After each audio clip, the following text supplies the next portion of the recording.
Mar kontaan naa.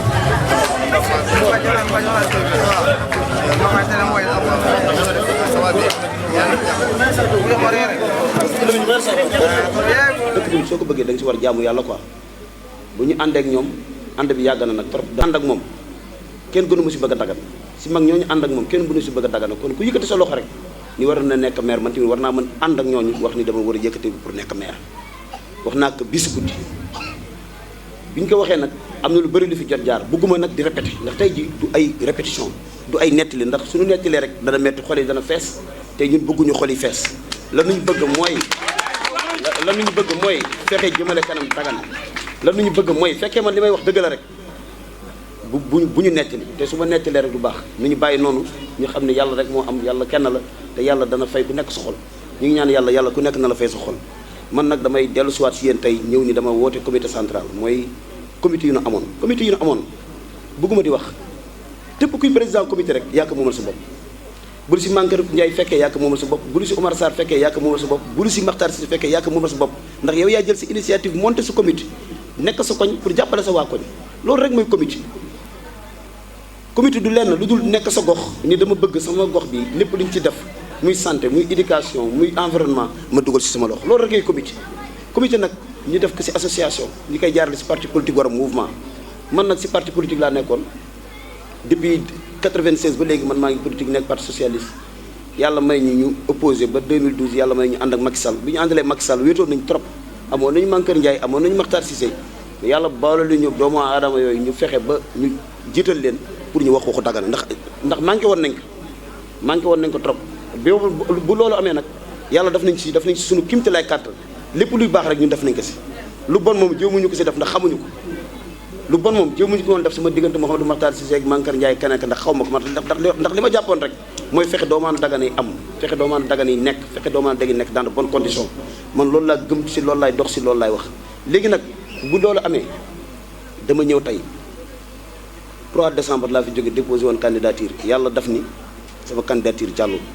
bi mu jàllulee dama si ànd ak nag sama ay nawle yéen sama ay nawle yam su ma toogee Ndakaaru Njaay bee ñëw ma fii lu nekk cooli bëri na trop Aziz damal Dagana Aziz waxal man leen man mënu ko ma wax ndax dama nekkoon ci candidat ànd ak sama ay nawle avant may wax il faut que ma waxtaan ak sama ay mbokk pare ma dem sa delluwaat ndax su ñoom laa demoon ni leen damay nekk candidat tey jii ñooñu ñoo toog fii tey jii presque soo xoolee ñi fi nekkul ñi mooy ñi nga xam ne mënuñu ñëw ñu ngi si diaspora bi ndax jamono metti na mënuñu yëpp ñëpp di yor si oto di leen indi mais defoon nañu liste ba nga xam ne incha allah daan ko présenté léegi yéen xam mën naa ni benn nit kese moo fi nekk si liste bi nekk si liste ba nga xam ne Moustapha Sarr moo ko jiite mais tamit politique la rek loolu dara nekku si ndax vraiment metti na ndax gis nañu ñi nga xam ne yaakaaroon nañu suñu liste ñu nekk ñu ngi si liste Omar Sarr kon donc moo lay wane ne kon Dagana benn bopp la fii ku fi defar fi liste yombul ndax ñëpp ay mbokk nañu ku nekk am nga looy xool ku nekk am nga koy bëgg man tey am nga ña xam ne sama ay mbokk nañu ñen ñu gën proche ñoo àndoon barki démb mais ñu ngi si Omar Sarr ñu ngi si liste Omar Sarr xëy na yàlla loolu la dogal te duñ koy nangu kon su ma gisee sama nit nekk si liste Moustapha Sarr gis listam ay nitam nekk si sama liste kon Dagana benn bopp la kenn mënu ko xar ñaar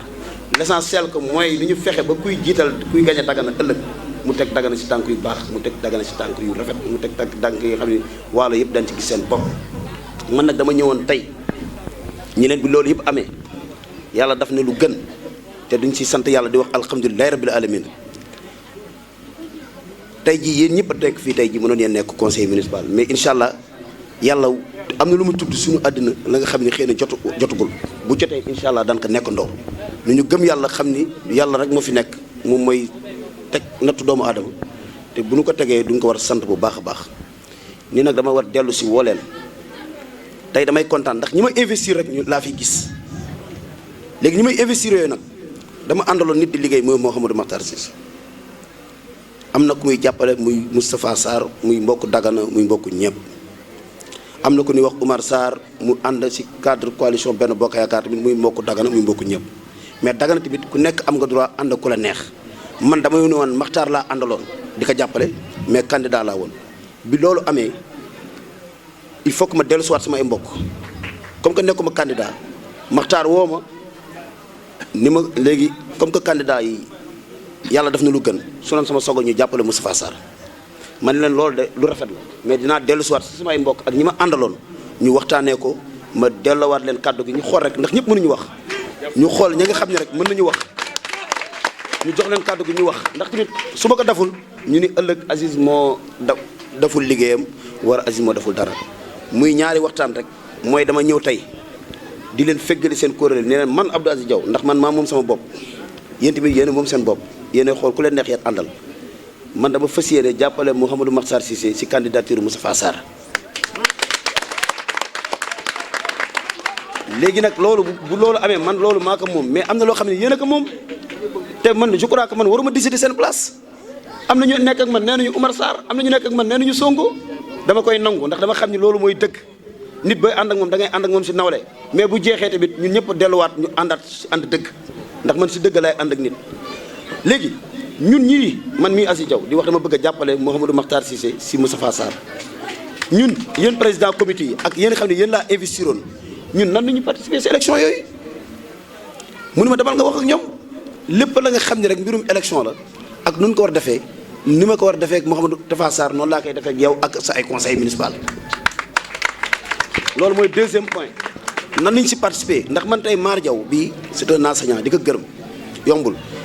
tey principal la professeur la mais principal la bu nekkee suñu liste suñu fierté la mais bu taxawee pour campagnal nit dafa am suñu leer lu ñu koy waxtaanee yéen ku si gën a ndaw muy Mor Ndiaye mii di pêcheur bu waree pour campagnal Moustapha Sarr lan la war teg si taabal bi lan la war teg si taabal bi pour ëllëg mbirum pêche dox kii lan la war teg si taabal bi pour suba mbirum éducation dox am na keneen ka nga xam ni sage-femme la ba ngi si fii ànd ak ñun sant bi am na sooxe bu ñu ànd ak nit rek si ànd sentiment nu ñu tënk suñu kàddu ñu wax Mouhamadou Makhtar Cissé ñun liste àndu defar sa gox bi nga xam ne Abdou Aziz Diaw moo ko jiite ñun élection yi nii ñu si bëgg a demee bu ñu gañee incha allah municipalité bi nii ñu bëggee gestion participative bi nii ñu bëgg mu demee ko ak nan nañ koy doxalee ak ñan nañ koy doxal ak ñan nañ fay teg ndax man dama jàpp ni tey conseil municipal bi maire benn fa bokkul tey ëllëg buñ koy monter incha allah le maire am na possibilité nommer ay nit dénk leen ay mission kon soxlawul ngay nekk conseil municipal pour liggéeyal sa gox soxlawul ngay nekk maire pour liggéeyal sa gox lu si am solo mooy am nañu ressources humaines bu nekk fii Dagana di yeewoo Dagana nu ñu fexe ba incha allah bu ñu gañee mairie bi ñoom ñu bokk si ñu koy doxal pour ëllëg bu jotaatee bu ñuy évaluer ñu mën situer responsabilité bi ndax ëllëg bu jotaatee Aziz Diaw fu mu tegoon tànkam rek lay tegaat tànkam ndax Dagana boo ko bëggee da nga siy jaamu yàlla Dagana boo ko bëggee da nga koy laaj Dagana boo ko bëggee da ngay fexe bu ñu la ko joxee nga def si loo bëgg donc loolu bu amee nag mooy deuxième point nan la ñuy participer si élection yi yéen ay conseillers wax leen ma ku si am lu la neex waxal ku si am lu la naq di waxal ndax ay àndu nawle laa ànd ak yéen. troisième mooy perspective man Abdou Aziz Diaw nee naa Mouhamadou Makhtar Cissé man damay politique da nga ma fekk si parti da nga ma fekk si parti bi nag ànd ak coalition Benno Bokk Yaakaar tey 24 mois moo si des. desu jot sax 24 mois pour ñu organiser élection présidentielle ñii nee nañu Macky Sall day dem ñii nee nañu Macky Sall du dem ñun nan nañu war a taxawee ba ëllëg Macky Sall buy dem ñu xool kan ñu ñuy àndal pour ëllëg ñu jox na ay ndomba tànk pour ñu mën liggéey Dagana ndax am nañu compétence boobu am nañu mën-mën boobu am nañu yéene boobu loolu nag ak kan ni ñu koy defal Makhtar Cissé nee naa ko à partir de tey ñun lu ñu yor parti lay doon mu neex parti lay doon mu naqadi parti lay doon on va créer un parti politique te Mouhamadou Makhtar Cissé daf na si jàppale bu ñu créer parti nag Makhtar si boppam moom comme que IGE la day jàppale président am na tamit moom lu mu liggéey si dëkk bi moom dëkk bi tamit war na si mën bokk war na si mën dugal loxoom mais ak kan la koy àndal fekkee tamit dafa am beneen parti moom bu mu nekk ñun ñu yor parti boobaa daañu teg lépp si taabal bi ñu signé suñu ay convention signé suñu ay protocole ba nga xam ne ëllëg bu ñuy àndu naw la nu ñu ànd ak moom te li may wax nii bii su guddi heure bii ma toog ak yéen moom laa toog ak moom jabaram toogam ñetteelu ndax wax dafay am seede li may wax ni télé laa nekk wala TV moo ngi may caméra Bokar moo ngi may caméra dëkk baa ngi may déglu man sama ay naw la yéen li may bëgg mooy Mouhamadou Makhtar Cissé sunu mbokk la Oumar Sarr sunu mbokk la Abdoulaye Diaw sunu mbokk la mais tépp ku si ànd ak nit nga ànd ak moom àndoon nawle tépp ku si ànd ak moom nga tekk si valeur nga tekk si éthique nga tekk si gëm-gëm kon donc ñetti points yooyu perspective yi soo gisee ma wax ko ndax Dagana dafa sonn Dagana am nañu premier ministre Dagana am nañu ministre Dagana am nañu lépp mais ba tey rek développement bi des na xëy na nag yéene bee des ndax tamit fii même boo fi nekkee président de la république te amoo yéene si dëkk bi doo ko defar kon donc xëy na yàlla am na doomaanu Dagana ya nga xam ni denc na seen xol yéene ba nga xam ni tey ji nekkul si ñi nekk fii tey ji man loolu laay wax nee naa xale tey Dagana yi ma gis nii génération bu ndaw bi ñoo gën a bëgg Dagana mag ñi ndax mag ñi am nañu ay limite mag ñi am nañu ay ya nga xam ne kenn mënu ko expliquer man li may wax xam naa ko en connaissance de cause nañu jiital Dagana ñu bàyyi yenn problème yi ñu xam Dagana du nga ko war a teg si kanam actuellement Dagana tey ma soxla bu ñu demee ba Moustapha Sarr bi nga xam ne mooy coordonnateur APR Macky Sall jël Oumar Sarr teg si kawam kon xamee ni kon y a beaucoup de choses mais loolu du nga koy nangu mais tamit politique moo demee noonu ndax ki mu teg si kawam nee na moom ba léegi dafa am bëgg-bëgg pour defar Dagana comme que kooku moo dem ba ñëwaat ni dafa am bëgg-bëgg kon nga la ñun ñi nekk xale yu ndaw kon donc loolu nag lu koy waral mooy perspective yi bu ñu paree suñu local 23 janvier man du nee naa leen Dagana 24 janvier mën naa sax may yenn toog fii ndax si laay gën mën toog Dagana si laay gën laaj ci Dagana si laay gën bëgg Dagana nu ñu fexee ba ànd bi ñuy ànd ak Mouhamadou Makhtar Cissé mu nekk ànd ba nga xam ni du nga koy gën tëggaat mu nekk ànd ba nga xam ni du nga koy jëmale si kanam mu nekk ànd ba nga xam ni 2024 bu ñuy tànn président doomaanu Dagana bokk si war a 2024 même bu président bi nekkul doomaanu Dagana ñun ñii nekk doomaanu Dagana ñu fexe ba jouer si rôle ba nga xam ni dañu jox nomba tànk pour ñu mën jàppale suñu ay mbokk jàppale suñu ay rakk jàppale suñu ay mag ndax ñun loolu la ñu am ñetti point yooyu laa waxoon dama koy wax tey di jël kaddu gi nag man soo leen maye sax ma modéré ndax seen man wax naa leen nee naa man du ma kilifa man Dagana ñooy sumay kilifa xale yu ndaw yi ñooy suma ay kilifa mag ñi ñooy sumay kilifa jigéen ñooy suma ay kilifa man politique góob mooy am na sax chef man politique xam nga la laa gëm la am valeur la am ak dëgg ak wax dëgg ak def lu rafet ak def lu baax amul leneen donc nag man damay comme que dama nekk ak seen nawle kàddu gi nag dama koy ubbi wax naa leen ñetti wax rek soo leen jàppee ñetti wax yi yéen xam ko bu baax a baax mooy sama jàppale Mouhamadou Makhtar Cissé pour candidat Tafa Sarr ak ñun ñii liste ànd defar sa gox nan la ñuy participer ci élection yi 23 janvier nan ngeen di taxawee nan ngeen ci bokkee fari ngeen jëm ndax kenn duñu bàyyi nii ñun duñu nekk la nga xam ni du dëgër la ku dem ba am candidat ba jël sa candidature nga déposé ko préfet xool ay dossier ni manqué ni lii kon donc ñun kon bëgg nañu dëkk bi troisième nag position mooy perspective bi wax naa leen ko suñu diggante Mouhamadou Makhtar Cissé ak suñu diggante ak Sénégal ak suñu diggante ak doomaanu Dagana ba nga xam ne ëllëg daañu ànd ak yow ci politique maa ngi leen di gërëm di leen sant di ubbi tey fii ci këram di rafetlu aussi initiative bi ndax politique lii la mooy nga jël rendez-vous ak nit ñi rendez-vous nag bon boo dajeek nit ñi da ngay wax ak ñoom mbaa nga jox leen mais aussi boo waxee ak nit ñi ba dem da nga war a dellu si joxaat leen beneen rendez-vous wax ak ñoom def compte rendu moo tax ñi ngi rafetlu jataay bi ñëpp kontaan nañ ci waaw Aziz sa ñëw tamit kontaan nañ ci initiative bi ñi ngi koy rafetlu te li nga wax tamit dégg nañ ko 3 points yi nga axé sa intervention je crois que leer na nañ premier point bi mën nañ ni mooy compagnonnage ba nga xamante dañ ak suñu leader tamit di suñu xarit di suñu lépp Mouhamadou Makhtar Cissé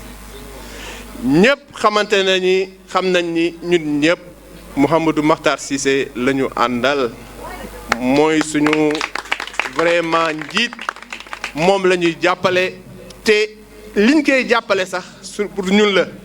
ndax dafa nekk doomaanu Dagana boo xamante ni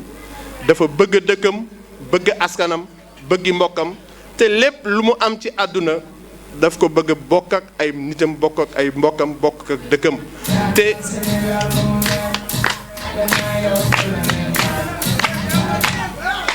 gis nañ ni man mii di wax ak yéen Makhtar Cissé sama moroom la ñoo maase yàgg nañu depuis bu ñu nekkee xale yàgg nañu ànd ñoo nekkaale université ñoo génnandoo sama xarit la sama mbokk la sama lépp li muy xalaat ak di idéem ak position am ci question yu bare dam ko xam donc bu mu leen nee ku bëgg Dagana la ku bëgg Waalo la ku bëgg askanam wax naa leen loo xamante ni teg ngeen ci seen bët muy action yu bari yoo xam ne def na ko pour Dagana poste bu mu mës a occupé ci gouvernement bi wala ci appareil d'état bi parce que Aziz wax na fi léegi profilam comme en tant que IGE mais avant muy nekk IGE aussi am na fu bare fu mu jaar te fépp fu mu mënti jaar ak poste bu mu am dina gestu Dagana bu ñu fi tegoon tey di def lu mu action yu mu def ci Dagana di ko lim daanaka mën nañ fi fanaan donc dañ naan gàcce ngalaama Mouhamadou Makhtar Cissé di ko ñaanal yàlla dëgëral taxawaayam di nekk firnde lenn lu ñu wóor ni moom loxoom du mës a jóg ci Dagana yàgg na ko wax te loolu lu mu gëm la mais aussi boo gisee ñu topp ko tamit ànd ak moom di ko jàppale dafa fekk ñun aussi dafa am lu ñu bokk mooy bëgg boobu ñu bëgg Dagana ñun Dagana rek la ñu am Waalo rek la ñu am man mii yàgg naa àll def naa presque plus de 25 ans àll mais depuis 2012 ci laa ñibbi si Waalo nekk naa début Tiguet 6 ans 2018 laa ñibbi si Dagana fii nekk fi professeur la de formation nekk fi directeur école maanaam école Mahassar donc loolu lépp day firnde vraiment suñu yitte ak suñu cofeel suñu bëggeel bu ñu am suñu dëkk ak suñu askan te loolu du mës a dañ loolu nag Aziz Diaw mi nga xam ni suma rakk la sama cousin la loolu tamit dafa fekk ñun ñu nekk ci mu fekk suñu ci nekk nag un homme politique parce que Aziz ku nekk xam na ni vie am yëpp politique la donc c'est un leader politique te leader politique boo xamante ni am na bëgg-bëgg ci askanam am na bëgg-bëgg ci dëkkam te Aziz quand même loo ko bañ na nga ko seedeel ni vraiment il a sacrifié même une partie de sa vie pour des actions yoo xam ne daf ko jëmale ci askan bi maanaam loolu tamit vraiment qualité la boo xam ne mi ngi ci moom nañ ko ko nangul te ànd nag Makhtar Cissé tamit àndam du àndu wax du àndu théorie àndu futteeku liggéey la parce que Aziz dafa yàgg nekk ci terrain politique bi di liggéey di xeex guddeeg bëccëg pour lenn rek maanaam yokk mbooloo Mouhamadou Makhtar Cissé parce que tout simplement comme il l'a dit Mouhamadou Makhtar Cissé mënul wàcc ci terrain politique bi ndax statut am mais moom nga xam ne leader politique la xam na terrain politique bi am na formation politique notamment ni mu jaaree parti socialiste may na ko ay capacité yoo xamante ni dina mën a mobiliser nit ñi dem ci nit ñi waxtaan ak ñoom surtout jeunesse bi parce que Aziz xale la mën na wax ak jeunesse bi te ku nekk xam na ni dëkk bi léegi xale yi ñoo fi gën a bari xale yi ñooy majorité bi ku bëgg a dem defar dëkk bi te wax xale yi da ngay caaxaan da ngay ndax sa bopp actuellement bu ngeen xoolee tendance bi sax le pouvoir jeunes yi ñoo koy yore Aziz mi ñoo ko mag ñooy kilifaam mais actuellement leader politique la nous sommes prêts à lui confier le pouvoir politique di ko appuyer di ko conseiller topp ci ginnaawam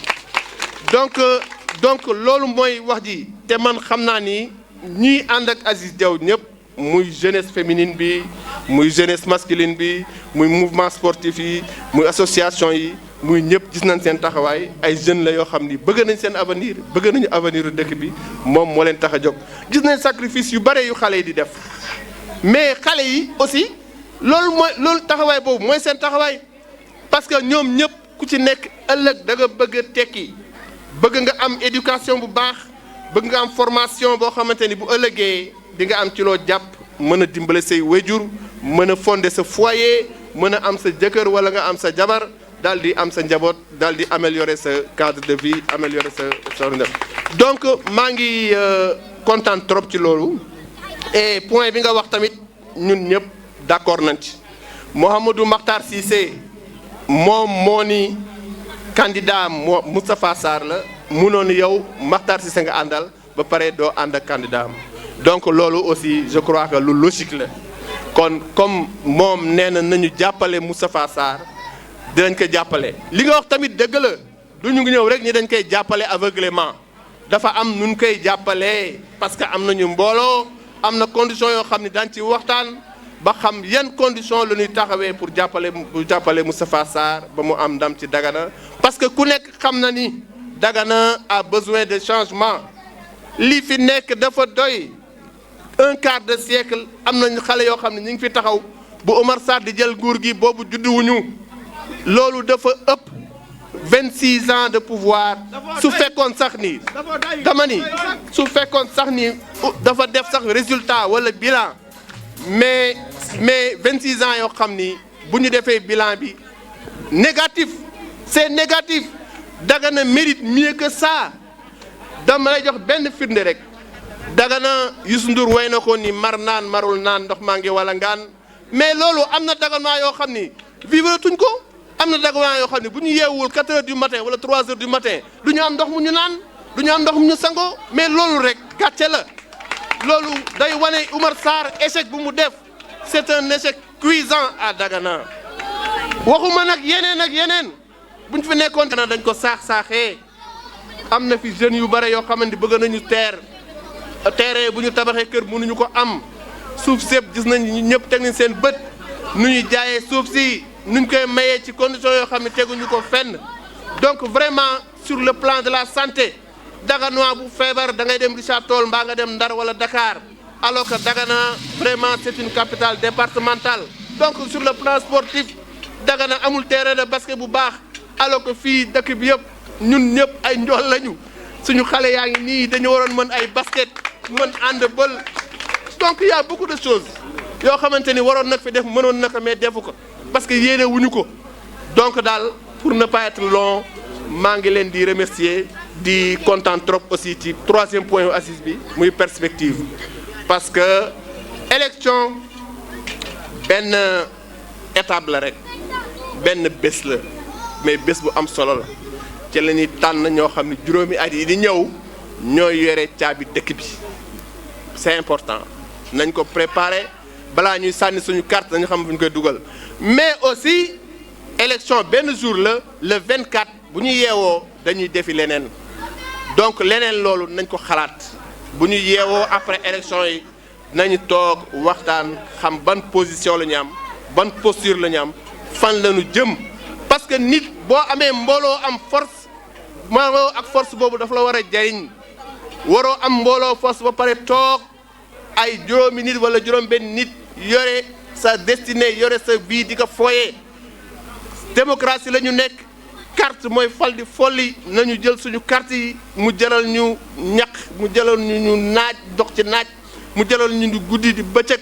ba xam fu ñu koy dugal pour ne pas être long donc baa ngi leen di remercier yéen ñëpp. mais nag mention spéciale jigéen ñi vraiment jigéen ñi xam nañ ni réew mi tamit ñaari couche sociale ñooy fal di folli mooy les jeunes et les femmes jigéen ñi ku ñu àndal da ngay falu xale yi ku ñu àndal da ngay falu parce que jigéen ñi xale yi boo leen boolee ils font plus de 70% de la population donc ku ñu voteel nga gagné te yenn yàlla defal ñëpp jàmm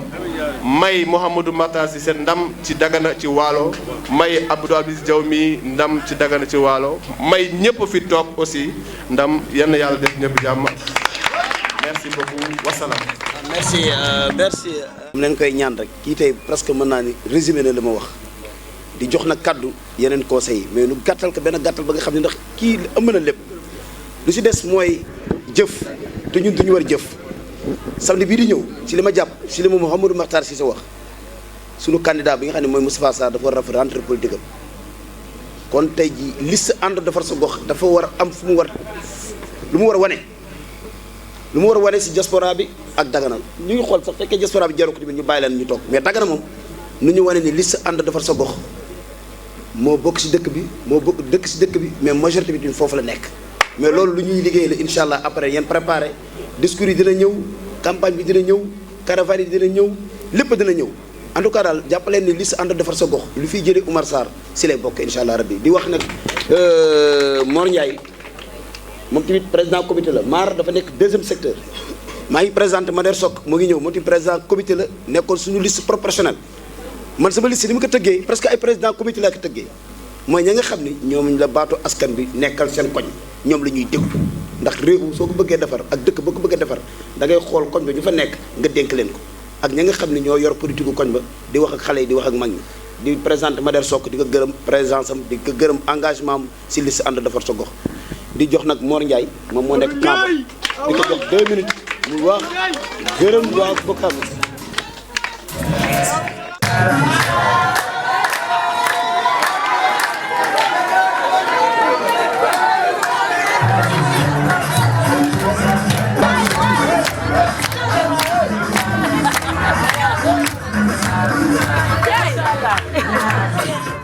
lii am da ngay delluwaat waxtaan ak sa ay nit ñoomeen ñu xam fu ñuy teg seen tànk yow nga xam fa ngay teg sa tànk wax nga wax joo xam ne aussi noonu la mën a demee kenn ku ci nekk am nga sa choix ku bëgg a dem si Oumar Sarr dem si Oumar Sarr ku bëgg a dem feneen mais am na ñoo xam ne tey si tey ak lu mu metti ak lu mu naqadi tey si tey foo teg sa tànk foofu la ñuy teg seen tànk ndax yaa leen ko jëf soo ko jëful woon kon tey doo ko fekk mbooloo mi toog di la xaar mais yow yaa jëf ba tax lii toog di la xaar fii gën kon nag yan nañu yàlla jàppale ci lu ñuy wutli ñu góorgóorlu nun ñëpp téete yàlla moo tax àddina soo amul tey rek am suba bu ñu yàkkamti suñu bëgg buñ ko yàkkamtee rek dugg ci erreur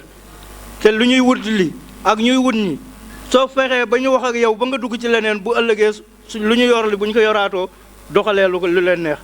kon nag bala ñuy dugg ci leneen nuñ ko seetaat ko bu baax xalaataat xam ni dëkk bi fu mu nekk nii gën suux na suux boo xam ni leneen luñ ci def rek day gën a diig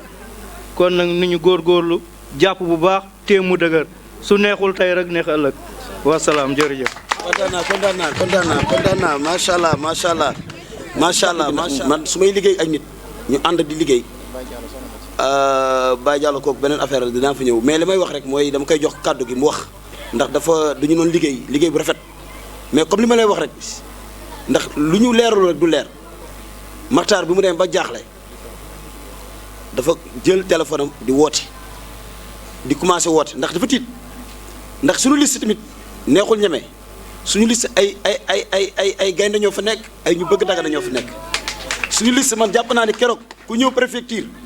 bi Aziz Diaw wàccee si otom ak bi Oumar Sarr wàccee si otom ñëpp xam nañu du benn ndax man sant naa yàlla bi mu wàccee kenn yuuxuuma sant naa yàlla bi mu wàccee kenn ma cim mais dama ñi ànd ñu Oumar Sarr sax ñu ngi tàccu Aziz Diaw ndax lu rafet nañu gis lu baax nañu gis mais ki nga xam ne moo doon maire bi bëgguma sax di wax am na ñu ko yuuxoo am na ñu yuuxu Oumar Sarr mais am na ñu yuuxoo Oumar Sarr mais damay sant yàlla rek damay sant yàlla bu baax di jox Alassane kàddu gi di la wax ngeen wax tuuti si sunu diggante ak Mouhamadou Makhtar Cissé ñoom nag Mouhamadou Makhtar Cissé woo na leen Tivaouane ba mu leen wooy Tivaouane man damay leeral ndax wax ji bëri na man gor laa Mouhamadou Makhtar Cissé bu nee ne Aziz dama soxla diw woo ma ne dama soxla dama nga wuy Mouhamadou Makhtar Cissé ndax gor loolu lay def gor boo ko bëggee kar rek mu bàyyi la boo ko bëggee yàqal mu ni la kii lan lay def lan la man sama diggante Mouhamadou Makhtar Cissé je crois que leer na benn leer ba nga xam ni man tey mën naa tëdd nelaw mais dama jàpp ni bu demee ba jël ay nit di leen woo téléphone di leen wax ñëw leen wax ak man boobu jaaxle woon na ndax ki xamuñu woon lan la ñuy def moo duñ ko tegoon si dëkk tant que ñëwaatuñu ba wax ak sunu ay mbokk dellu si leen wax leen lan mooy sunu xalaat si affaire bi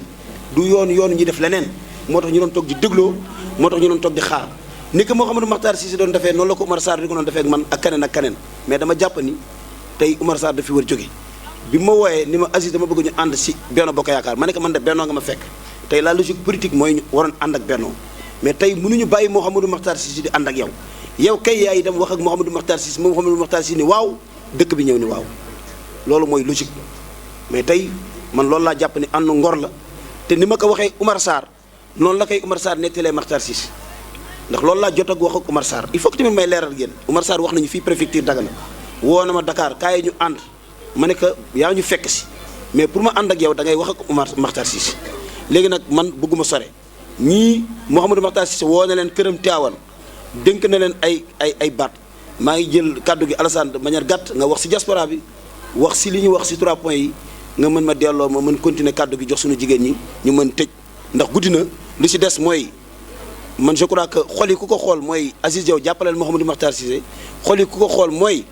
bu ñuy gañe nu ñu gañe ak Mouhamadou Makhtar Cissé xol yi ku ko xool bu ñuy perte nu ñu perte Mouhamadou Makhtar Cissé yàlla na yàlla daf jàmm. waaw ñu ngi leen di nuyu kenn ku nekk turam ak santam di jël nuyoo bi di ko jox Abdou Aziz Diaw Wassare ñëpp kenn ku nekk nuyu naa la sant naa la yàlla def na nag comme li nga wax li ñun Makhtar moo na boole woon ak yow ak Moustapha Sarr ci bureau ne dénk naa leen Abdou Aziz mi boobu ba léegi mosuñu dellu ci Makhtar bu nu xëyee ñu ngi ci waar wi di liggéey ak yow ba keroog ba nga ñëwee xamal nga ne da ngay présenter sa candidature nu ànd ak yow engagé ndax lan la waxoon moom rek lañ lay wax nu ànd di liggéey yàlla def candidature bi am na lu mu demee ndax mbiru yàlla la ni ko sante sunu borom ndax ay ndaw lañu te yoon bi gudd na te yaakaaru nu yem fii bi mbir mi amee nag comme que Makhtar moo nu boole woon. que guddi na te ku nekk am na si yitte bu. day bëgg dëkkam te réew xale moo koy defar kon donc ku war a defar dëkk bi mooy Abdou Aziz Diaw boo déggee wax bi discours bi nga xam ne ni xale wax na te politique esprit la mental ak vision te macha allah loolu yëpp mi ngi ci moom kon donc dafa def benn politique boo xam ne ni ñëpp moom nañu soxla Sénégal mooy la politique autrement maanaam beneen facette te soo nekkee ci dëkk bëgg dëkk bi da ngay jàppale ndaw ñi te dafa am leen lu ñu lay dénk rek parce que Mouhamadou Makhtar Cissé kenn gisu ko te bu doon sunu sago tey ji Mouhamadou Makhtar Cissé recevoir ànd defar sa gox ndax dañu defoon sunu candidature pour dem élection ñu def ni sunu candidat irrecevabilité kon donc dafa waroon ñëw toog ak waat ñëpp waxtaan ak ñoom mais comme que waxoon na yow te yow yaay suñu leader suñu xel dal na mais lu rafetoon mooy Makhtar Cissé ñëw toog fii dajale mbooloo bi wax ak ñoom ay kàddu yu wér ñun loolu nu bëggoon mais comme que loolu amuñu ko te yow yaa nekkal Makhtar Cissé foofu boo àggee nga wax coalition ànd defar suñu gox nee na bëgg na nga recevoir leen parce que lépp loo gis àddina waxtaan la parce que bu ñu waxtaanul rek kenn du mën juboo mais donc comme que nag dañu nekkoon ci mouvance boobu noonu di jàppale ñu am beneen candidature bu ñu waroon def que mënul jàll comme que nag dañu pour jàppale Makhtar Cissé nañu ànd ñun ñëpp ñu boole suñu doole ñu boole suñu xam-xam ñu boole suñu lépp pour jàppale Makhtar Cissé pour jëlee fi Oumar Sarr parce que jëlee fi Oumar Sarr du caaginu Oumar Sarr dafa bon doomaan dagan la comme ñëpp mais nag àddina boo ci nekkee da ngay maye te Oumar Sarr yàgg na fi dafa war maye ñu ñam beneen loxo ñun loolu ñu bëgg daga na bëgg nunu mu gën a développé te développement boobu noonu yaakaar nañ ko ci Aziz Diaw yaakaar nañ ko ci Makhtar Cissé yaakaar nañ ci keneen ak keneen kon donc yàlla na yàlla def jàmm ba le 23 janvier incha allah à 18h ñu yooxu vive jëlee fi Oumar Sarr ci mairie bi teg fi ñeneen loolu ñuy ñaan yàlla mën na ko. mission rek automatiquement day daf may fekk dagan ndax loolu bu ma deful témoignage boobu daxal gor ñoo dëkkaale mu nekk bu baax di ko wax rek yàlla na yàlla ànd bi yàlla na gën dëgër Iba maa ngi lay jox 2 mots nga wax si baatu gàddu wala bay man en attendant Gabou Dieng di ñëw waaw léegi nag comme que nag nee na nag delloo Gabou Dieng ñoom Sellam ñoom Aw Fall ak ñoom Salk damay sant yàlla ndax 4 responsable boo ko amee si gàddu wala bay man mën naa ne jàpp ne yaa am majorité fekkee rek teg nañ ko si yoon di wax jàppaleen mu dëgër ay mbokk nañu ay dëkkaale nañu Dagana ñoo ko war defar ñoo ko war ànd defar ndax ñoo war bàyyil suñu ay njaboot lu fi war nekk ëllëg maa ngi jox kàddu gi Ba Fall. nuyu ñëpp vraiment di rafetlu aussi jotaay bi di rafetlu kàddu gi bu baax a baax bon lii day nice parce que dëmb bu mu lay xam Makhtar la xamee donc tey que ce soit Alpha même bu ñu wëree ànd bi nii rek la mën a demee quoi. boo jegee feneen rek dina xaw ñaaw lool donc man vraiment vision bu am solo la donc yàlla nu yàlla jàppale aussi lu Lamine wax nii lu am solo la ànd defar sa gox bi day baax képp ki nga képp ki newoon conseil ci sa liste vraiment ñu toog parce que ñoom ñëpp ku nekk am na benn nit ñaar ñetti nit bu topp seen ginnaaw donc day baax lool bon vraiment recevoir lay wax ak ñoom loolu sax mooy tax ñu gën a encouragé wu mobilisation bi gën a am solo te yal nañu yàlla jàppale kattal ñu aussi et puis xeex bi nag mu ngi door a commencé waaw du caagin néew candidat investiture la rek doxul ñu lâché tey li ñu gën a armé wu xeex aussi xeex bi am nañu yaakaar ni day gën a dox naa ni sensibilisation bi des na mais sant nañu yàlla rek yàlla ñal kattanu ñu vraiment sàmm ñu aussi lu ñuy mbëbët aussi yàlla jox ñu ko quoi daan si gën a téye suñuy fukki loxo gën a mobiliser nit ñi aussi pour incha allah le 23 bi ñu dégg si wiiw quoi te am nañu si yaakaar bu baax a baax yàlla na yàlla kattanal ñëpp jàmmal ñëpp quoi vraiment merci beaucoup monsieur le maire. kontaan naa. li si des mooy liste bi moo ngi nii bëgguma ko présenter sax mais bëgguma lim liste baa nekk nii liste bi am na presque ñaar fukki nit yu yeewoo Dakaaru Njaay liste bi yëpp fii nii yeewoo mais ñaar fukki nit yooyu yëpp presque soo xoolee ñëpp am comité diaspora du ñuy jógee Dakar war ñu jógee Ndar war ñu jógee Thiès indi seen ay biis ñu voté mais Dagana nuñ dëkk ak Mauritanie Fatma Sow mu ngi fi dafa am rakkam moo feebar mu ngi Richard Toll mu toog foofu ñoom ñëpp ñoo ngi fii si liste bi mais jàppale ni man tey du ñuy sant yàlla rek du ñuy sant yàlla bu baax man xam naa ni li may wut si ak li mu leen di wax si waaw laa si am te nii nu ko war a doxalee am na ku ni Maxtaar nii la ko war a doxalee yàgg naa ko wax Maxtaar ni que nii nga war a doxalee ak comité yi nii nga war a doxalee ak structure yi man kon donc leen may woo dama ko gëm ni nit booy ànd ak moom da ngay ànd ak moom àndu nawle nit booy ànd ak moom da ngay ànd ak moom àndu dëgg léegi nag dinaa jox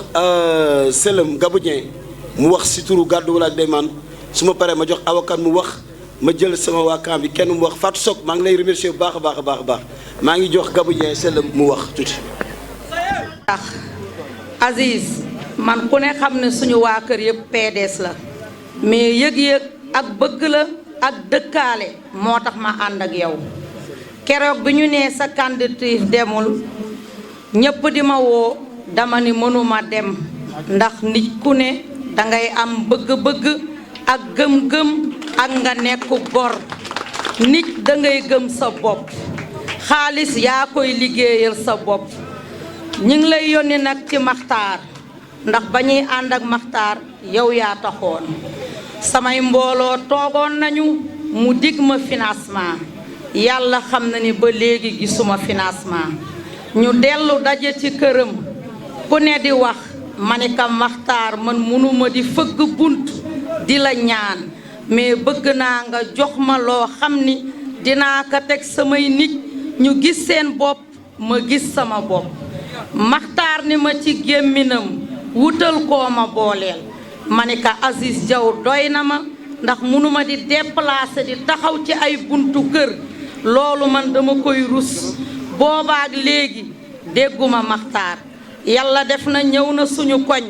di jaale ñu daje mu ni ma koo ma booleel manil ka Aziz yóbbante boobu nag message laa bëgg boo xam ni danga ma koy joxal Maxtaar Cissé ñun moom la ñu àndal fépp fu mu ñu wax foofu la te nga taxaw même bu fekkee lu ñu neexul dañ la jàppale yow Aziz ndax yëg-yëg am nga yéene bi man sa xel def nga si pour jàppale nit ñi yal na yàlla àggali sa yéene ñu fekke ka lii bu mu la tax a découragé wu yàlla xam na ni fii ma toog bu ma sañoon tey sa candidat mooy dem waaye jaam ak pexeem yàlla ak dogalam nit dangay nangu gëm-gëm nangu li yàlla dogal ci yow xale bu ndaw nga bul mës a découragé ñi ngi sa ginnaaw di la jàppale bala 23 man waxuma 17 heures 16 heures laa leen may wallahi al azim Tafa Sarr dina gaje te bu gañee daañu toogaat waxaat incha allah. kontaan naa si Gabou Dieng di jox awakan wax Kolle Mbaye mu préparé awakan maa ngi lay jox parole nga wax si baatu 4e secteur rek ñi ñëpp ay investir ñu nag. di ñaanal ñëpp di wax bisimilahi rahmaani rahim nii ñu ko commencé yal nañ ko yeggalee si alhamdulilahi rabbil alamin Aziz ñoo ngi lay gërëm di la ñaanal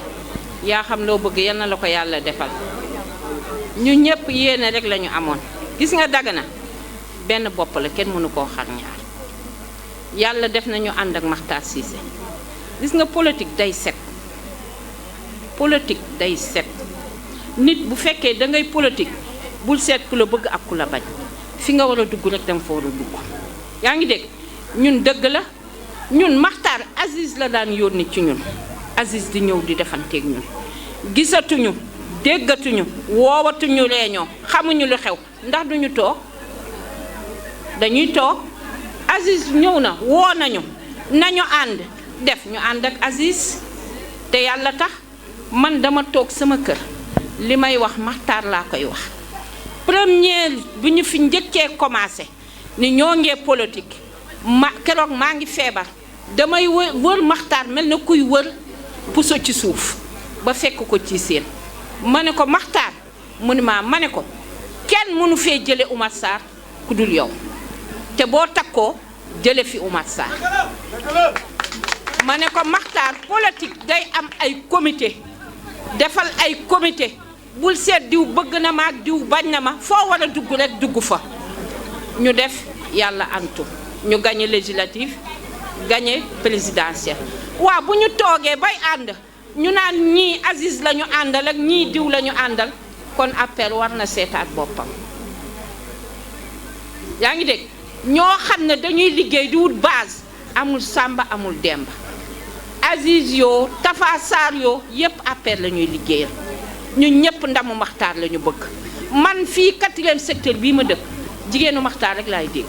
parce que man maa bëggal Makhtar sama bopp bëgg Makhtar ci sama xol bëgg jabaram yaa ngi dégg mais bu ñu demee ba naan awakan Aziz la féete effectivement ragal péete day xañ a wërsëg nag ragal péete day xañ a wërsëg ndax nit danga koy jàpp te yàlla tax Aziz mayuma ñaar fukki junni mayuma fanweeri junni mayuma fukki junni yaa ngi dégg mais su ma mayee junni day sedd sama xol parce que yëg-yëg baa tax ak nim ma ko mayee ndax looloo am solo yaa ngi dégg waaye nit di nga ànd ak moom respecté wu la faalewu la bëgg laa def dofu parti bi nga xam sa bopp nag ndax sa carte lu muy ñàkk solo am na njëriñ nag carte lu muy ñàkk nit du xeebal moroom nawleem soxlaam yaa ngi dégg looloo tax nag comme man Aziz moo ma yëg di ñëw ci man ma am fulla gu toll ne nag bu ma woowee ma wuy si ko di ñaan ñun ñëpp ndamu Makhtar la ñu bëgg yaa ngi dégg nañu ñaan te jàpp Makhtar nag ñu ngi koy xamal ne ko ndax xamal ñi mu àndal fii xaajoo amu fi ndax ñun ñëpp dañuy dóorandoo ba ñu dóorandoowee di dugalandoo suñu loxo yàlla daf ñu fa fekk ñu gagné législative gagné présidentielle gagné bu leer nañ maa am lu ma naqari keroog bu ma toogee dégg ñu ne Makhtar a ngay woote téléphone pour di wax Makhtar musul woote téléphone daf daan toog rek ñëw ñu ne ko ngañaay laa ngi nii ñu escorté oto yi indi loolu la Makhtar am kon bu ñu dee mais ba Makhtar toog jël téléphone am di woote nga xam ne y a quelque chose man nag fa ma nekkoon rek laa nekk waaye nag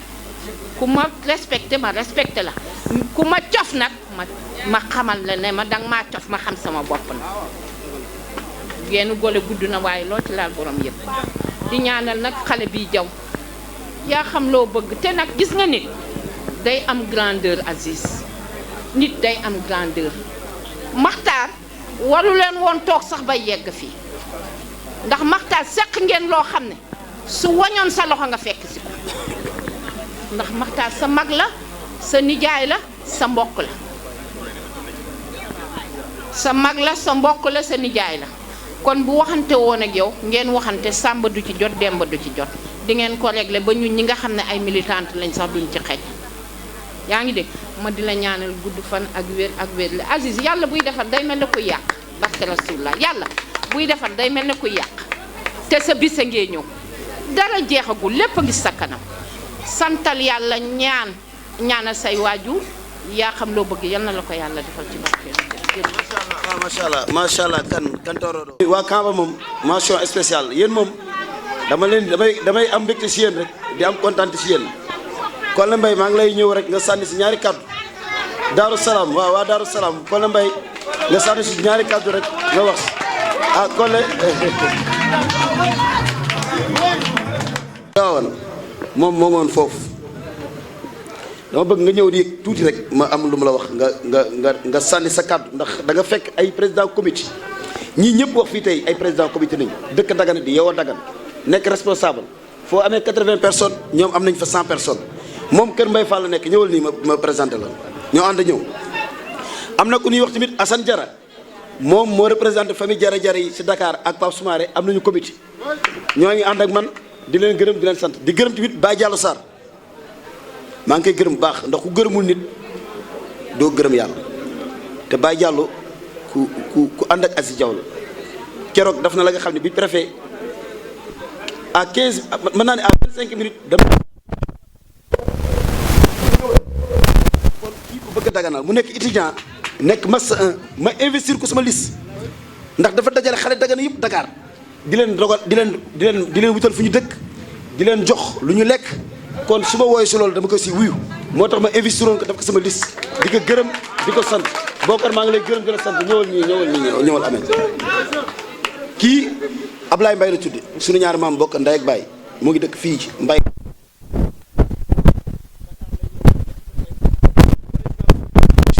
ba Dakar Dagana ba muy ñibbi du mu ko gis nit ñi daañu dem voté ji mu taalaat biisam dem ñibbi résultat dafa may woo rek ni ma asi résultat bi lan la ma ne ko gagné nañu kon donc damay sant yàlla bu baax a baax a baax di ko jox parole mu wax si turu diaspora bi ndax yéen leen ñun woote nañu nii Dagana su ma demee ginnaaw suba damay woo diaspora bi ñu toog Makhtar Cissé leen wax dégg nag bii su guddi ma nekk ak yéen nii man ak Makhtar toog waxtu bii may wax ak yéen nii man ak Makhtar ak jabaram ñoo toog man Makhtar ak jabaram ñoo toog damay wax waa Dagana nag may dégg si télévision wala TV laay waxee Makhtar li ma wax su ma ko waxul woon du ma ñëw di leen woo dinañ ko wax ndax wax na ma ko ñetti yoon si semaine bi ñetti yoon si semaine bi kon donc li ma leen di wax waxu gor la nee na ma ñu jàppale ko ànd liste de façon dana ko jàppale mais bu mu fàtte ñooñu di ko jàppale ay nitam nañu woon si ñoom nañu bokkoon ba ànd ak Aziz Diaw ànd ak Makhtar Cissé loolu il faut que Makhtar Cissé xam ko léegi nag man damay sant yàlla nee naa leen même bu doon ñaar fukki comité ak juróom Aziz Diaw am na ko si dëkk bi te ku nekk am nga fukk am nga 50 personnes bu ñu demoon élection ak diaspora bi man je sais que yàlla doon na may ndam ci kaw Omar Sarr léegi nag lu si des Tafa Sarr ak Aziz Diaw ak Cheikh Cissé ak Mouhamadou Makhtar Cissé wàcc Dagana nee nañu du ñu am rentrée politique dama bëgg waxoon naa ko si biir wax dama bëgg liste ànd defar sa gox wàcc wan Makhtar ni ko Dagana yow nañu àndaloon mais sur soit Abdou Aziz Diaw la woon daan ko jàppale te jàppale bu nekk jàppale de bonne foi la ñun du ñu jàppale nit di ko teqatal du ñu jàppale nit di ko gaañ du ñu jàppale nit pour may victoire bii su guddi dama nekk fekkee du ñu nar dem élection te duñ ko gagné yàlla bu élection am ndax damay ñaan rek ndax jaamu yàlla da ngay ñaan yàlla may la mën nañu ñaan suba élection xëy Macky Sall ni élection amatul ndax dëkk bi lu nekk mën na fi xew maa ngi leen di sant nag di leen gërëm avant may tëj di leen wax Ablaye yow diaspora nga damoon nga si Makhtar Cissé keroog bi ñëpp a toogee dafa jël parole ni ko Makhtar damal nga waxanteel Aziz Diaw ndax Aziz Diaw moo la jox victoire 2017 moo la jox victoire 2019 kooku yàlla moo ko def kenn mënu ko dindi Oumar Sarr man Abdou Aziz Diaw maa ko gagné fii biir Dagana man Abdou Aziz Diaw man maa ko gagné kooku Makhtar Cissé bu taxawee ma wax ko bu amoo bu Cheikh Tidiane Cissé taxawee ma ne man maa gagné Oumar Sarr du ñoom ñoo gagné Oumar Sarr ndax man xam naa lu tax ma gagné Oumar Sarr man maa def lu tax ñu gagné Oumar Sarr te su ma ko bëggee def dinaa ko defaat ni ñu koy defee nag duñ koy def si àndum dëkk duñ koy def si àndum ngor duñ koy def si àndu dëkk man nag sama xol su feesee damay wax te bëgguma wax maa ngi jox kàddu gi rek Ablaye nga sànni si tuuti kàddu ma remercier assistance bi ñu tëj ma jël seen kàddu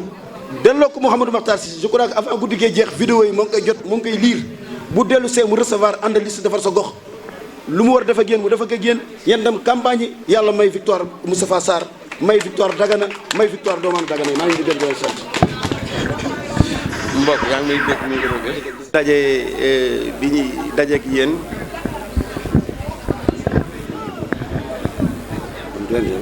waaw. sa waay nag mi may jox micro waaye damaa tële wax nag waaye dinaa jéem tuuti nag waaw dinaa jéem tuuti nag waa di wax ni goro ñi nii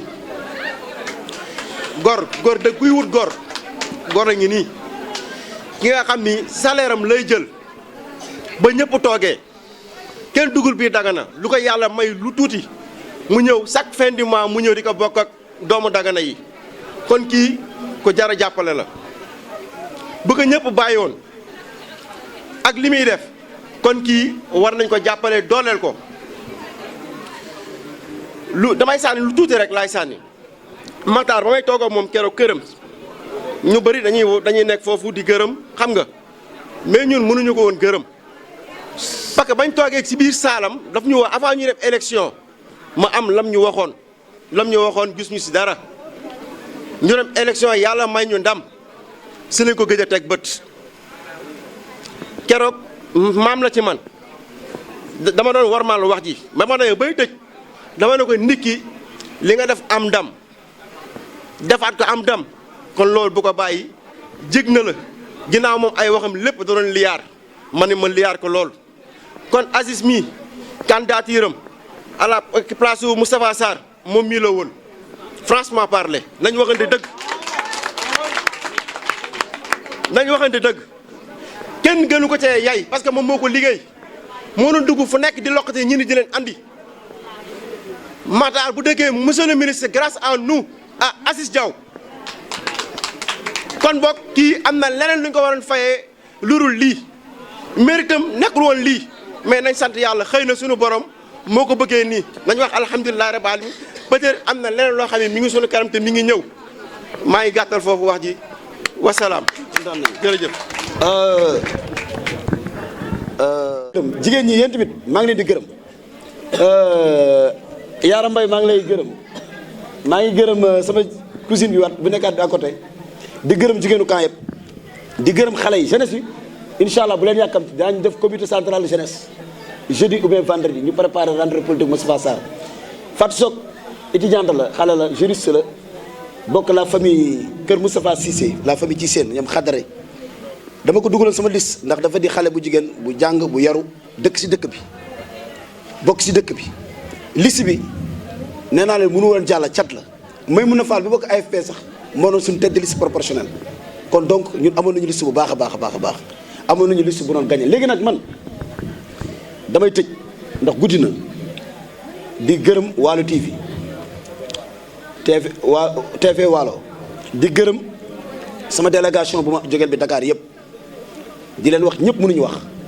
mais dama am mbégte lii ba mu ko defal woon du ma mën ñëw Dagana di campagne Tafa Sarr léegi nag wax ji leer na ñetti point laa wax sama mbokk yi tënk nañ ko maar tey mën naa ne tey yaay sunu personne morale si dëkk bi yaay sunu mag yaay sunu rak yaay sunu lépp tey combat bi man pour man da nga ko war portel ko jeunesse bi portel ko femme yi portel ko xale yi ndax tey bu demee ba jàngale ji 20 ans dellu si waat si dëkk bi nekk principal kër gënu ko yeeloon mu dajale jigéen ñi dajale xale yi dajale mag ñi di leen di teg si ay yoon di leen orienté ndax ñoom ñoo fi yeewoo gars yi neen ñu maire résident dëgg la maire résident mais maire résident si ñu yeewoo si dëkk bi am teraanga si dëkk bi ñoom la gën yellool mais ñi nga xam ne seen teraanga Dakar la nekk tamit boo leen bëggee wax maire résident day metti mais nu ñu jàpp ni daal man Mouhamadou Makhtar Cissé laay jàppale d'abord Makhtar Cissé laay jàppale na leer Makhtar nag am na candidat muy Tafa Sarr kon daan ko jàppale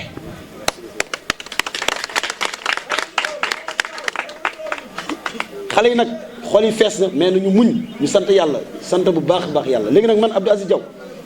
samedi rentrée politique am na dama bëgg tépp fu ñu am comité yéen mobiliser ñu wane suñu bopp xool lan la ñu mën jàppale Moustapha Sarr pour rentrée politique am réussir bu jeexee nag ñu am suñu calendrier comme que neen dana ñëw Dagana mu recevoir ànd defar sa gox ay président comité nañu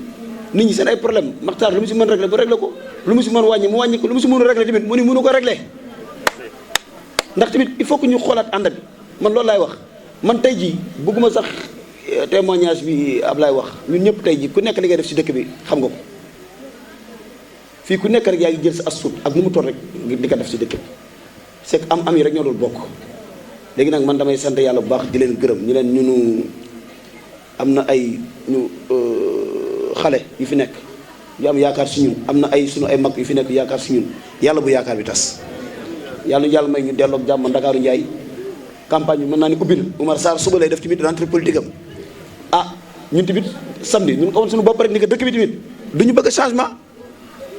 te ñun du ñu war bokk si ñu ko war changer man nag li leen wax bind naa ko li nekk si xole yi xam naa ko li nekk si bët yi gis naa ko dinaa ko soo lu mu guddi dinaa delluwaat kër Mouhamadou Makhtar Cissé daan ko tegal vidéo yi dana liir dana dégg am na nag lu mu ko wax ndax nit boo koy àndal doo ko nax lu bëri yàqu na lu bëri kenn laa xam ne moo toog wax ko fii muy awakan ndax ba damay jël note man duñ ma jiitaloon juróomi at ma yor politique gu Mokhtar si social si économie si environnement si couche yëpp ba tey sax mën naa ne maa ko yor ndax dañu fa lu mel ni wàllu éducation li ma fayal naa 300 étudiants ñoo ngi jàng kon donc mën naa ni politique am une partie am na la nga xam ne man ba léegi maa ngi ko teel sama bopp mais am na la nga xam ni dafa nekkoon suñu loxo mu dem dénk ko yeneen loxo yooyu mu ko dénk nag nu ñu jàpp ni suba lépp lu fi mën am lu baax ñoom la tamit mais lépp lu fi mën am tamit lu bon ñoom la ndax tamit soo créé structure nekk si coalition bu ñu wax benn bokk yaakaar mu am sensibilité man tey am na xale yu bëri yu àndaloon man dam nañu wax ak Oumar Sarr xëy na lu ñu doon gisee seen bopp si politique Mokhtar Cissé dafa tun ko am na maire yu bëri yu àndaloon Abdou Aziz Diaw lu ñu doon yaakaar si Mokhtar Cissé ak Aziz Diaw gis tun ko ndax politique tamit yaakaar la fu yaakaar amul tamit dara dafa am ñu waxante dëgg man nag damay mesurer les responsabilités bi mu ko waxee nee naa ko nag ñun nitu victoire nañ pexe bu ñu mën def pour gagner Oumar Sarr nu ngi ko dem defi ci am na nag lu yàqu lu bëri man ko soo bëggee naa dafa liste maar nu ko dafa liste waaw nu ko dafa liste man nee naa ko je suis prêt ba dafa la liste wax ñaata nit ñoo la bàyyi dem si Oumar Sarr ñaata nit ñoo la bàyyi dem si Sonko même bu dul Oumar Sarr xale yu bëri tey dem nañu Sonko te du yoon ndax Sonko politique Sonko dëkkul yeewul Dagana xale bu mu fi teg bi tamit lu muy dafa fi la nga xam ne man dafa mag dafa fi la nga xam ne man kaa si dafa kon xale yi pourquoi ñuy ànd ak kooku fekkee politique sociale la développement la jàppale la mais man maa ngi koy def Mokhtar Cissé moo ngi koy def kon donc problème am na léegi nag liste ànd defar sa gox derrière Mouhamadou Mokhtar Cissé di jàppale Tafa Sarr daañu dem si campagne bi jàppale ko à 100% liste baa ngi nii tey mënuñu fi nekk di lim waaw dégg ngeen maar nee na ñu dem ñëpp tey moom am na la nga xam ne war na ko mën a jouer na taxaw seeti leen récupérer leen ndax Oumar Sarr tamit dafa puiser ci coalition Benno Bokk Yaakaar pour gagner élection yi am na nag lu fi xew daf nañu ay inscription bind nañu ndax élection ku koy gagner da ngay contrôler le fichier électoral am na la nga xam ni njort nañu ni am na ci fichier électoral Dagana bi man Abdou Aziz Diaw fii laa ko waxee à science tenante man Abdou Aziz Diaw dama bokk ci dëkk bi bokk ci xale yi nga xam ni ñoo tax. yoroo nga jàkkaarloo loolu de. waaw Yoro Diène Yoro maa ngi koy nee nañu Ismaïla Diène ñëw na di ko remercier de passage ndax ku gërëmul nit doo gërëm yàlla Ismaïla Diène maa ngi lay gërëm ndax dafa jàppale Abdou Aziz Diaw guddi jàppale ko bëccëg xeexal Aziz Diaw guddeel Aziz Diaw oto laa ko jox man Abdou Aziz Diaw oto laa ko jox juróomi at amul fay kuy dem Louga feebar sax moo la yóbbu tey loolu maire moo ko waroon def man Aziz Diaw maa ngi koy def kon donc dama koy gërëm ndax su ma amuloon ku ma dawalal oto bi mu yóbbu maladie du ma sotti ku ma amuloon ku dawal oto bi mu yóbbu borom ngénte yi du sotti léegi nag man yéen laay waxanteel du ma si wax dara le fichier électoral ndax élection nit la élection électoral la boo amul électoral doo gagné élection Mor Ndiaye bii moo ma nekkal Dagana Mauritanie li may jëleel Dagana Mauritanie ñu dëkk di voté ñooñu Daaru Salaam lu ñu dëkk fa lu ñu juddoo mais seen teraanga moo nekk Dagana Mauritanie léegi nag ñun comme que du ñu dem élection du ñu bëgg a gagné def nañu révision électorale di si remercier Yoro on a 600 et quelques personnes 600 et quelques personnes yi mën naa ne du ñëpp ñoo bokk ak ànd ak Mokhtar Cissé 300 yi wala 400 yi Oumar Sarr nañu àndal genn wàll gi Mokhtar Cissé ak Aziz Diaw nañu àndal ak yeneen ak ñeneen ak ñi nga xam ne ñoo def bind seen bopp 3 semaines moo si des xam 4 semaines xale yi am na ñu ma wan sànq ay carte d'identité ay xale yu ndaw dama tiit sax ay xale yu tuuti war ma seen ay carte d'identité nañu dem jëli seen ay carte d'identité léegi nag le combat qui reste damay lancé kii moom Macky Sall laay waxantal ndax Macky Sall mooy suñu président de la République moo yor réew mi moo yor kiiraayu réew mi moo yor sécurité réew mi fichier électoral Dagana bëgguñu mu yokk wàññeeku du ñu bëgg mu yokk am na nag lu ñu si njort fekkee loolu moo am ñun pare nañu pour joxe suñu bakkan ci loolu ndax ay nit yi nga xam ne duñ leen bind carrément ñu nekk si fichier électoral bi ñooñu duñu war a voter fekkee nag loolu amul ñu indil ñu fichier électoral ba nga xam ni légal na tegu na si yoon nit ñi daañu voter si jàmm dem si jàmm li mu leen di wax nag soo leen gisee ma wax ko tey dafa di wax ji nga xam ne dama ko gëm ndax élection boo koy gagné da nga koy liggéey man liggéeyoon naa luy gagné Oumar Sarr ba pare xëy na élection yi bu amoon 1er décembre 2019 Oumar Sarr dootul nekk ci maire Dagana mais nu ñu poussé élection yi ñetti at ñu pousse ko moo tax tey jii Oumar Sarr amaat yaakaar ni mën na gagné waat Dagana léegi nag combat boobu man du ma ko réussir ah yéen président comité yi yéen a koy réussir ndax man si yéen laa ñëwoon yéen ñëw jox ma ay nit ma dem bind leen ma jël fichier électoral bi yóbbu ko 18000 et quelques personnes tey bu ñu toogee ba may dégg 18 fichier électoral Dagana 14000 la war a 15000 la kon damay tiit kon fichier boobu ku si dem élection mën naa ne jàpp ni nga sa chance c'est à 40% pour gagner élection yi kon donc lii damay lancer alerte le président de la République damay lancer alerte le ministre de l'Intérieur damay lancer alerte le préfet de Dagana ñu xool fichier Dagana bi fu mu nekkoon en 2017 ñu yokk si 600 et quelques personnes yi nekk si mu nekk fichier bu leer bu ñu mën dem élection sinon élection du am Dagana man li may wax waxantuma damay wax ndax damay politique te dama bëgg a gagné dama bëgg Mouhamadou Makhtar Cissé gagné dama bëgg doomaanu Dagana yi am dama bëgg doomaanu Dagana yi nekk maa ngi leen di gërëm di leen sant vive le comité politique vive la diaspora vive le comité central qui s'est réuni aujourd'hui devant Abdou Aziz Diaw maa ngi leen di remercier di leen sant bu baax a baax a baax a baax a baax